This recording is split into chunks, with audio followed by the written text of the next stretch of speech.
With so many options, why choose Arizona State University? For me, the only online option was ASU because of the quality. Their faculty was really involved with their students and care about your personal journey. The dedication to my personal development from my professors, that's been extremely valuable to me.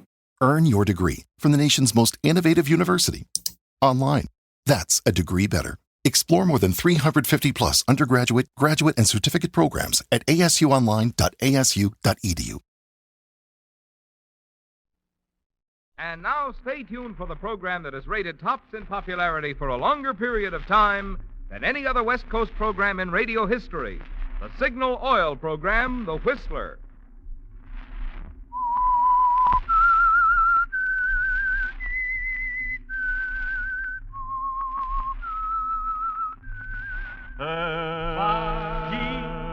S-I-G-N-A-L Signal, Signal Gasoline. Signal, the famous Go Farther gasoline, invites you to sit back and enjoy another strange story by The Whistler.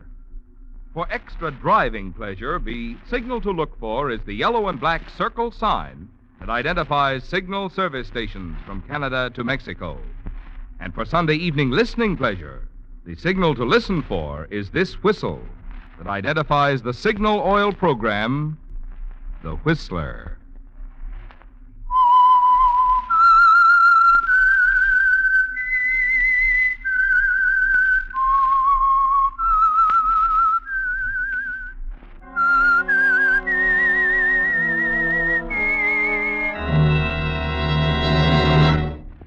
I am the Whistler, and I know many things, for I walk by night. I know many strange tales, hidden in the hearts of men and women who have stepped into the shadows. Yes, I know the nameless terrors of which they dare not speak. And now the Whistler's strange story, Smart Girl. She looked beautiful standing there by the window. Part of it was because she knew how to look beautiful, and more important, when to look beautiful. For the tired businessman, Ruth Walker was like a tonic, a refreshing vision of loveliness. And at this particular late hour, Charles Harrison was particularly tired, particularly susceptible. He smiled over at her, just as he had on many occasions before, and Ruth smiled back just right. The relationship of employer and secretary always changed in that moment. Here at her apartment, Charles' mind left the pressing urgencies in business back at the Club Formosa, left the gaming tables that crowd and everything but Ruth. Did you drink, Charles? Thanks, Ruth. I love being here with you. You're wonderful. You know, if you keep saying that, you might convince me. Then I'd be unbearable, darling. Oh, no, not you. Charles? Uh-huh.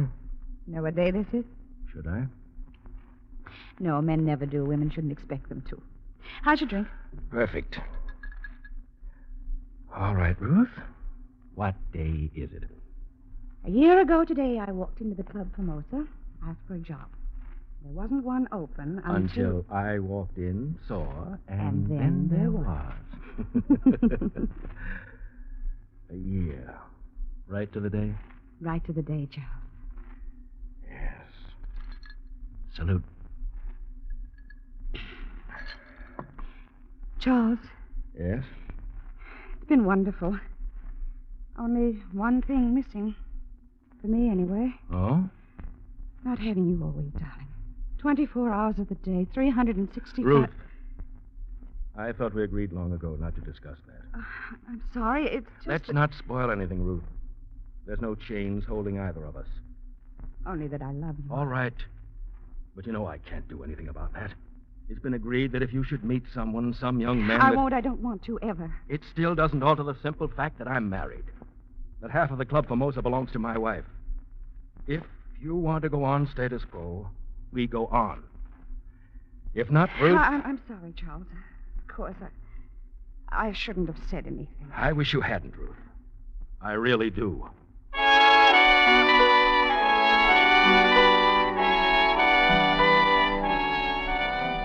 Well, Ruth, even after a year, it's moving too fast, isn't it? Charles is still cautious, on guard. You're not even sure that you haven't spoiled your original plan. You're still wondering about it after Charles is gone when...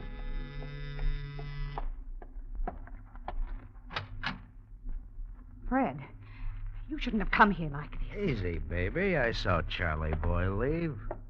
Close the door. I want to have a talk with you. It's late. No. It's early. Early in the morning. Just relax.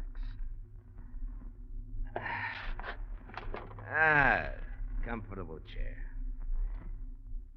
Only Charlie boy's been sitting in it too long. What do you mean by that? When do we go to work on him? What's holding things up? I'm getting sick and tired of waiting around. You're always in a rush. Yeah, and you're always taking too much time. Look, you got enough on the guy. When do I drop around and threaten to tell his wife? I'll tell you when. You told me that 6 months ago. Say, you wouldn't have something else on your mind, would you? Like what? Like deciding you'd make a better deal for yourself by marrying Charlie boy and cutting me out of the deal? That's ridiculous. I don't think so. You had plenty of time to work on it. Well, I'm warning you, sweetheart, don't try it. I could really jam things up for you. Tell Charlie boy a lot about little Ruthie. Fred, you don't really think that I double-crossed... Just see that you don't. I'm not stepping out. Not now. I need dough, and I need it quick. If you don't move pretty soon, Charlie's going to learn a lot. All right, but you'll have to wait until I figure the best way to handle it. I'm as anxious for some real money as you are. Then make it snappy, or I'll have a little talk with Harrison. Now, how about a drink, huh? Sure, Fred. Sure. You leave Fred, go into the kitchen for some ice. It's more of an excuse than anything else, isn't it, Ruth? Because Fred came so close to the truth in thinking you might try to take the easier way with Charles. Marriage. The way to get everything you wanted. Fred is going to be difficult to manage from now on, isn't he? He could ruin everything between you and Charles. Somehow you've got to stall him. Get some money for him. And the sooner, the better. Then suddenly a thought occurs to you. The more you think about it, the more certain you are that it's an excellent idea. You hurry back into the living room. Here's your drink. Thanks, honey. Fred, Yeah? I've been thinking. You want money and I want money. Mm-hmm. I know how we can get plenty. In a week. I keep talking. I don't like the blackmail idea. Charles might not go for it either. Too dangerous for both of us. You, got a better idea? Much better. A hold-up. Oh, you're nuts. Besides, I'm not interested in chicken feed. Does 20,000 sound like chicken feed? What? 20,000? Mm-hmm. Listen, Fred, I'm the only one who knows this. But every Friday night, Charles brings the proceeds of the club home with him. It's usually around $20,000. He banks it on Saturday morning. What are you trying to pull? Do you expect me to believe he's that big a chump? He's not as big a chump as you think. See, he figures everybody would think the same way you do. Nobody would ever get the idea he'd be carrying all that money around with him when there's a perfectly good safe at the club.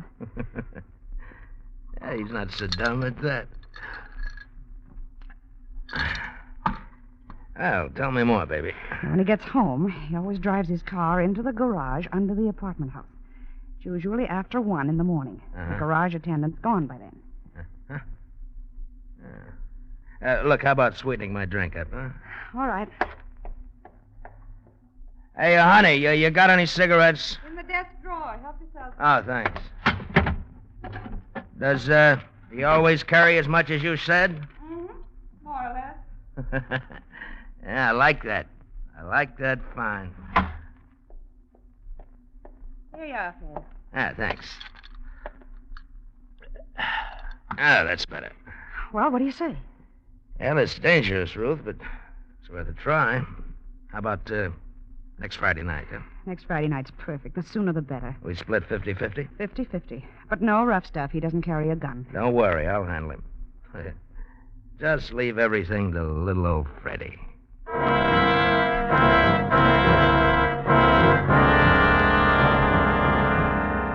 It's a perfect setup, isn't it, Ruth? And you're confident everything will work out just as you have it planned.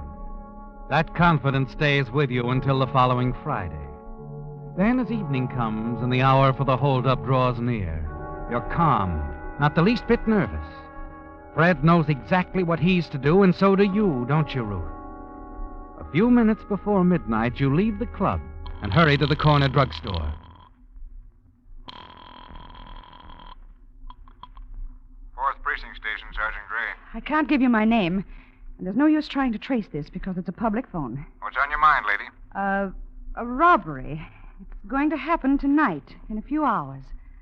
Someone is going to try to hold up Charles Harrison in his garage at the Parkview Apartments.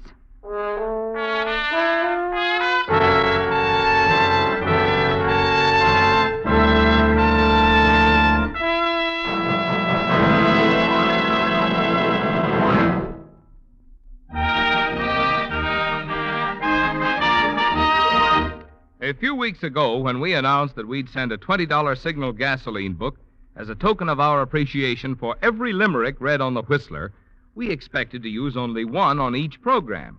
But some of you Whistler fans have been thinking up such good limericks that we felt you'd all get a kick out of hearing them. So tonight, Signal has asked me to skip the regular commercial and instead read two limericks. The first $20 Signal gasoline book is being sent to Mrs. Mary Katz of Portland, Oregon, for this limerick. A skeptical fellow named Starr tried out every gas in his car. On business or pleasure, his mileage he'd measure, and found Signal better by far. Signal, signal, signal gasoline. Your car will go far with go farther gasoline. Tonight's second $20 Signal gasoline book goes to Eldon L. Collins of Santa Barbara, California, for this limerick. Said a thrifty young driver named Martin, I buy Signal gas in a carton. It doesn't take much, for its mileage is such that a savings account I am starting. Signal, signal, signal gasoline. Your car will go far with go farther gasoline. Well, that's all we have time for tonight, friends, but our thanks to all of you who sent in limericks. Listen for more Lucky Limericks next Sunday.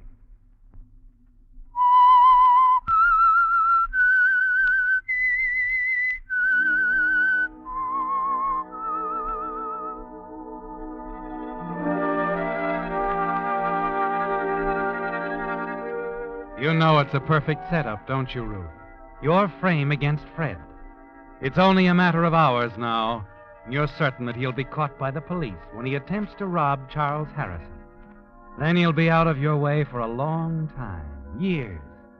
You can have all the time you need to win Charles over, make him see things your way. When you reach your apartment after leaving the club, you pace the floor, tense, nervous. And then shortly before 2 a.m, you have a visitor. Fred. What's the matter, baby? You're looking at me like you didn't expect me back. Oh, no, it's just... Never mind that. Just get me a drink, a straight one. I need it bad. Fred, what is it? Something go wrong? Yeah, everything. And I didn't get the dough. What happened? Harrison got rough. He's a big guy and not easy. Well, he's dead. Dead? I told you... Skip it. Who told him? That's what's bothering me. I don't know what you mean. He acted like he knew, that's all. Like he'd been tipped. He had a gun on him. But I don't see how... All right, so you don't see how. It's good enough for now. Fred, no one saw you. You got away from the apartment. It didn't happen at the apartment. I changed my mind. I was hiding in back of Harrison's car when he drove away from the club. Look, are you going to get me that drink? All right, Fred. As you leave to get his drink, you begin to add it up in your mind. The police must have tipped off Charles, instructed him to drive into the garage as usual, not to take the money, but to carry a gun. You hope that Fred doesn't read the fear in your eyes as you return from the kitchen. You find him standing by your desk, looking at your tiny pearl-handled revolver. There's a strange look on his face. What's the matter, Fred? Matter? Nothing. I was just looking at this gun of yours, baby. Why? Charles pulled a gun on me tonight. Looked a lot like this one. Noticed it in this desk drawer the other night when I got those cigarettes. I was just checking to make sure it was still there. You didn't think that... Yeah, that's what I was thinking. It's a good thing for you I was wrong. Just forget it. Forget it. The way you handled it, there's a murder charge now. Ah, we missed this time, that's so... Hey, wait a minute. That's coming this way. At your nerves, you're imagining things. No, I'm not. I'm going to get out of here. But I'll be back. If I were you, Fred, I'd get out of town. Fast. Yeah? Well, maybe you're right, Ruth. We'll see. The moment he's gone, you rush to the window, look down into the street, see a police car pull up in front of your apartment house. But it's just routine, isn't it? And you've got to face them, react the way they expect you to. You wait. Finally, the dreaded moment arrives. Miss Walker? Yes? Lieutenant Lewis, homicide. May I come in? Well, yes, of course. Sorry to disturb you at this hour, Miss Walker, but... What's wrong, Lieutenant? Afraid I have some bad news for you. It's about your boss. Mr. Harrison? Yes. There was an attempted holdup. He was killed. Oh, here. Better sit down, Miss Walker. You sink down into the chair and cover your face with your hands. You play your part well. The grief-stricken secretary, shocked by the news of the tragedy. You answer every question in a straightforward manner. Finally, the officer is finished, satisfied that you're in the clear. Well, I guess that's all for now, Miss Walker. I may drop around again in a day or so. Depends on how we make out. Just routine, you understand. Yes, of course. Good night, Lieutenant.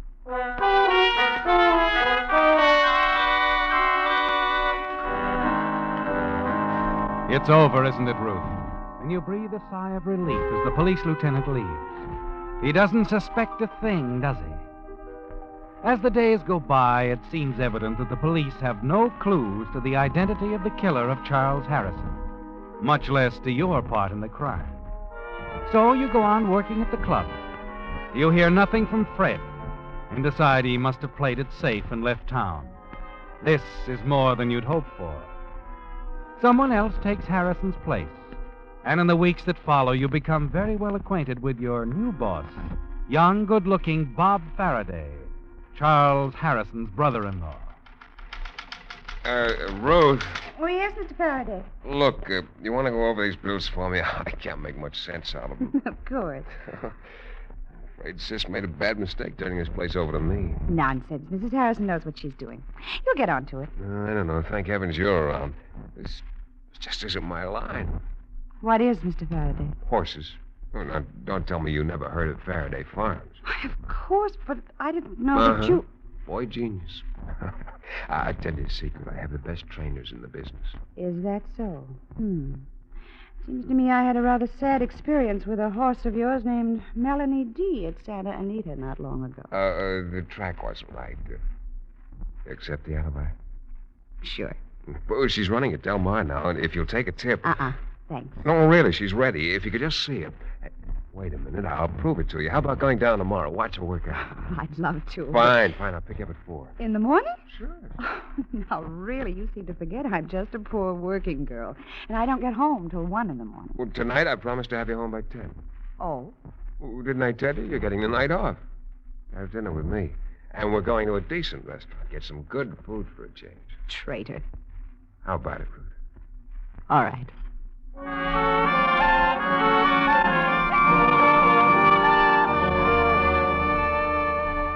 You're rather pleased with the way things have turned out, aren't you, Ruth?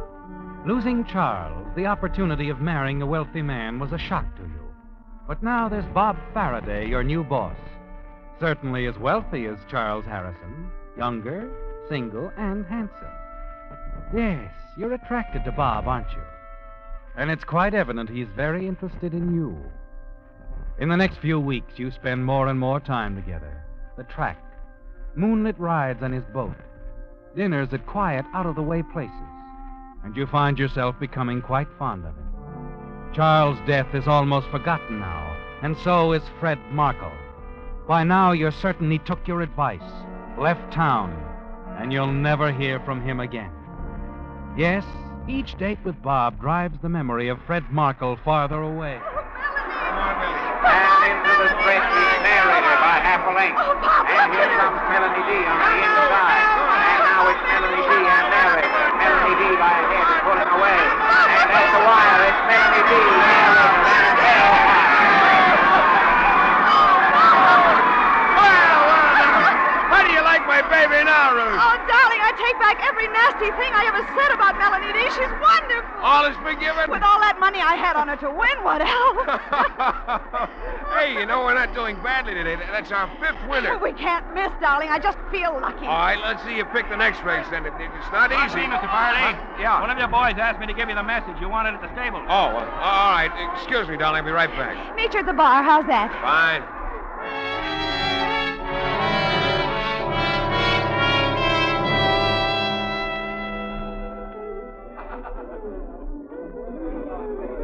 This seat taken, miss? Why, yes, it... Fred. I've been watching you. You won a lot today. I'm gonna need some dough, baby. Get out of here. Leave me alone. $5,000 ought to do for a starter. Where can I get that kind of money? Are you crazy? Bobby boy is pretty well healed. Don't you ask him? What? Oh, Fred, I can't do that. Oh, sure you could. Sure you could. Tell him it's for a sick relative, huh? You're out of your mind. I won't do it. Look, I've been doing some thinking, baby. So we're both on a hook.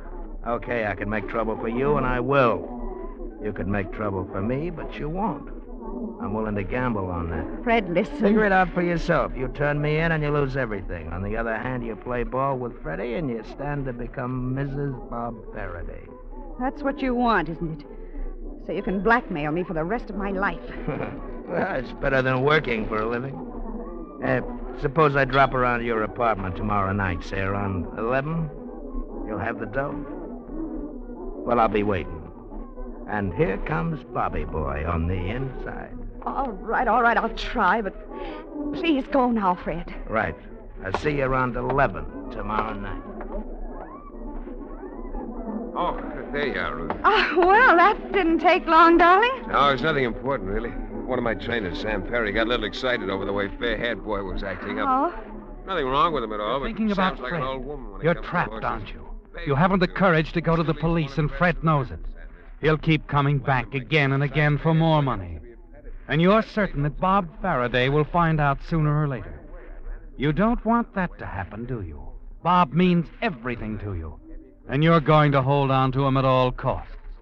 Now you've got to think, Ruth. Find some way to get rid of Fred. I'll tell you, see, Dave, Dave's usually pretty good with his tips. This one looks mighty good. I've got just the answer, Ruth. Homicide. What? Homicide. The horse we're going to bet on in the next race. Homicide. It's a sure thing, darling. You can't miss. That's it, isn't it, Ruth? Homicide. You're certain it's the answer to everything. The one way you can get rid of Fred Markle for good. You know he's the only link between you and the murder of Charles Harrison. The only threat to your future happiness with Bob. The next night, back at the club, you plead a headache, leave early, hurry back to your apartment. And then a few minutes after 11... Well, smart girl. You're home. Come in. Thank you. You came up the back way? Haven't I always? Don't worry, honey. I wouldn't want to make Bobby boy jealous. You know me. I wouldn't want to ruin things between you. As long as you play ball. That's very kind of you, Fred. Got the dough? Yes. 5,000, wasn't it? It's over here in the drawer. That's the way I like to do business. No fuss, no... What's the idea? That gun's liable to go off. It will, Fred. Now, what are you doing? Just calling the switchboard downstairs. The clerk's testimony will come in handy. And now, wait a minute. What's going on here? Desk. Get me the police, quickly. Look, give me that. No, stay away from me. Stay away! Miss Walker. Miss Walker. Yes. Miss Walker, what's happened? A man forced his way into my apartment. I shot him. I think he's dead.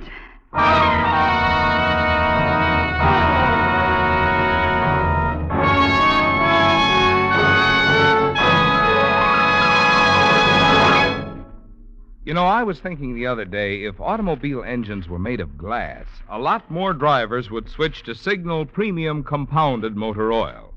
Because through the glass, you would see how the scientific compounds in this improved type Signal oil help to keep wear down and performance up. In the cylinder head, for instance, where temperatures rise to around 3,000 degrees, you would see how one of those compounds makes signal premium stand up under heat, keeps it from breaking down and forming harmful gum or varnish. Around the piston rings, you would see how another compound in signal premium actually removes carbon. And down in the bearings, you would see how still another compound prevents corrosion. Yes, if automobile engines were made of glass, you'd see the many things that signal premium does for your motor besides just lubricate. In short, you'd see why, if you want to keep that like-new performance in your motor longer, you should get your next oil change at a Signal station. Get it changed to Signal Premium Compounded Motor Oil.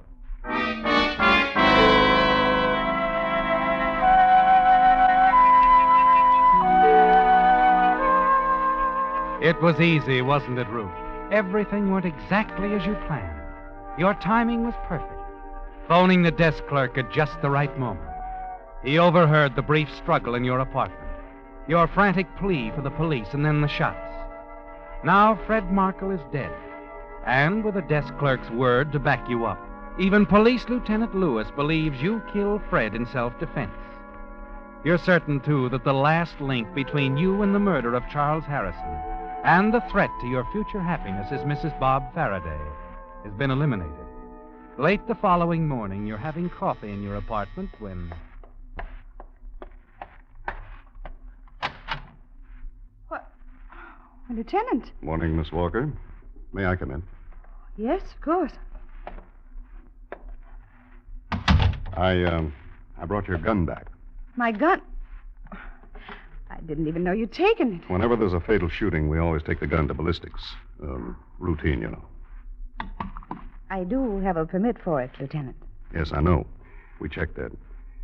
You keep it in your possession at all times?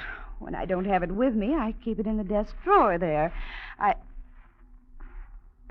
What's this all about, Lieutenant? Miss Walker, you're going to have to come down to headquarters with me. Now. What for? Murder. Murder? But you said... Last night you said it was self-defense. I'm not talking about last night. I'm talking about the murder of Charles Harrison in that attempted holdup a few weeks ago. Charles Harrison? But I wasn't anywhere near there. How could you possibly... The gun you used on Fred Markle last night, your gun, Miss Walker, is the same gun that killed Charles Harrison. My gun killed Charles Harrison? That's right. Ballistics prove it beyond a doubt. But it couldn't have been... Unless... Fred. Yes, he took it. The night he got the cigarettes from the drawer. What's that? Nothing, Lieutenant. Nothing at all.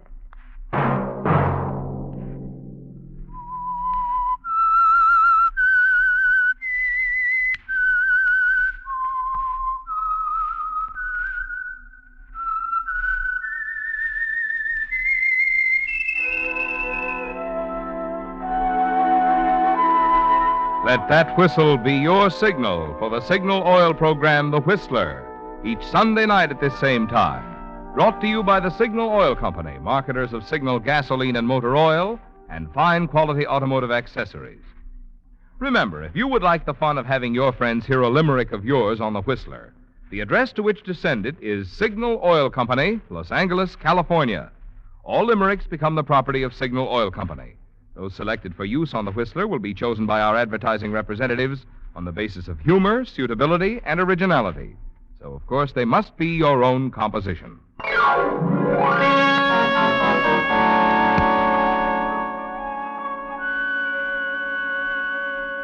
Featured in tonight's story were Mary Lansing, William Conrad, and Ira Grossell.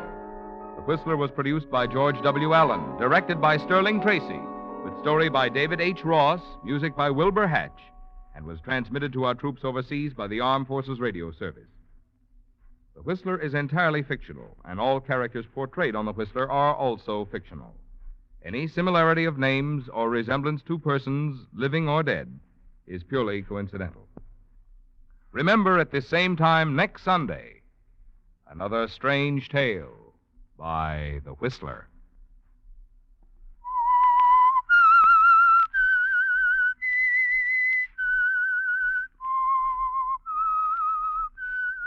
S-G-N-A-L. Signal, signal. signal gasoline. Marvin Miller speaking. This is CBS, the Columbia Broadcasting System.